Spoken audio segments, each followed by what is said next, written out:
receive this penance, and that penance completes the favor and shows their gratitude to St. Anthony and to God. What the early Christian missionaries did was to try to instill into the Indian culture so-called Christian values. Today we see that the Indian culture has values within itself that are very religious and are expressions of the presence of God.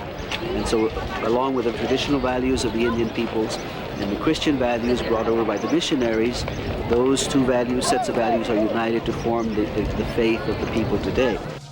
In the Pueblo mind, there is only one God, and there's no conflict in whether you pray to God in church, on your knees, or outside dancing.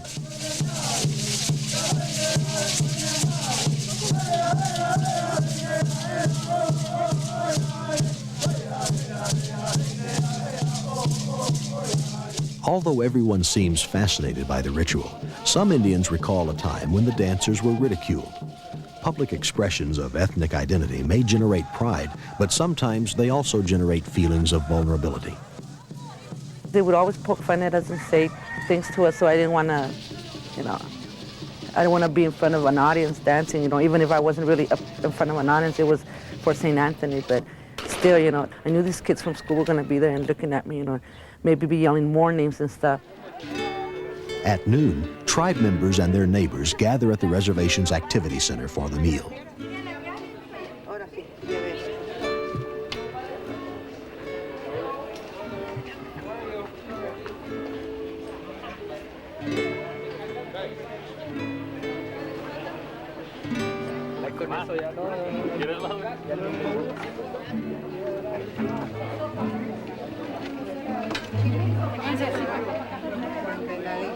This is the red chili con carne. Throw hot. These are albondigas. That's meatballs. And this is sopa de pan. It's made out of Indian bread.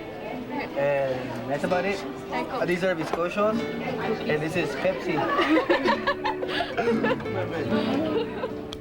My grandma taught me the making of the festival food. Sometimes she would grab a little plate and she would put food in that little plate and set it aside. And out of curiosity, I asked her one day, and she says, this is for the spirits, the Indian spirits. She goes, because an Indian spirit doesn't die.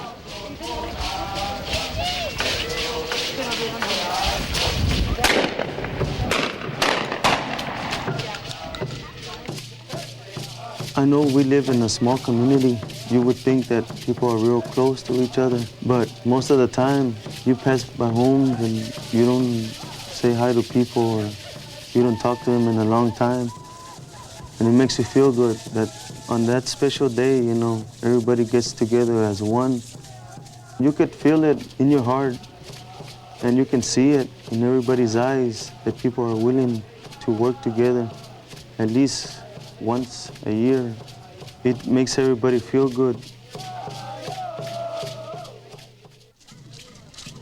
At the end of the day, the tribe makes its way back to the Barrio de los Indios, to the Tutla.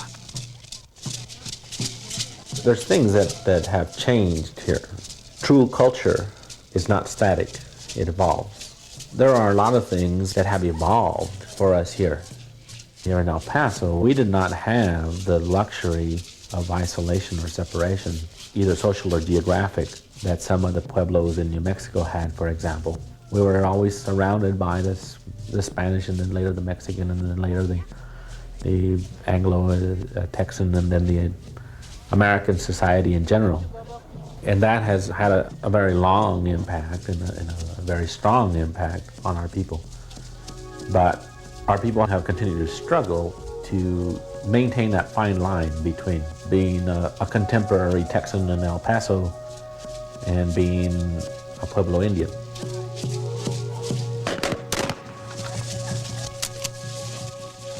I think we have the longest and cruelest and hardest part of our existence and life yet to go as a tribe. I don't think we've seen the worst yet, but we've made it before. I think your grandchildren and mine are going to, one of these days, be visiting each other, maybe in the same way we are. But mine are still going to be Indian.